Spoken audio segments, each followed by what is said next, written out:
In today's video, I'm going to teach you how to add playlist in NotebookLM.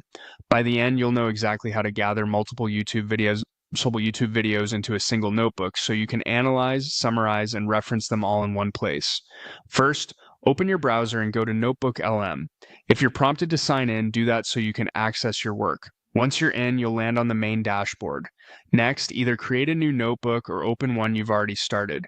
If you're beginning a fresh project, creating a new notebook keeps your sources organized from the start. If you already have a notebook for this topic, opening it will let you add the playlist right alongside your existing materials. Inside the notebook, look to the left sidebar and find the option to add sources. This is where you bring content into NotebookLM so it can reference it in your conversations and summaries. Click Add Sources, and a panel will appear with different ways to bring in material. Choose websites.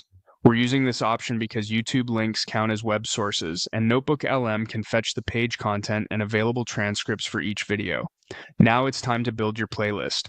Open a YouTube video you want to include, copy the link from your browser's address bar, and paste it into the websites field in NotebookLM. Hit Enter to confirm that link. You'll see it appear as a queued source. Then go back to YouTube, copy the next video's link, and paste it in as well. Press Enter again. Repeat this process for every video you want included, one link per line.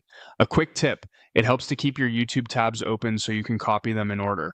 Also, double check that each link points to the correct video before you move on. A quick glance at the title as it appears in the queue can save you time later. When all your links are in, click Insert. NotebookLM will start pulling in those sources and processing them. Depending on how many videos you added and the length of each one, this may take a moment. If you notice any link failing to import, simply repaste it and try again. Once everything loads, your notebook will list each video as its own source, ready for you to query, summarize, or compare across the set. That's it. You've just added a playlist to NotebookLM by importing your YouTube video links as website sources.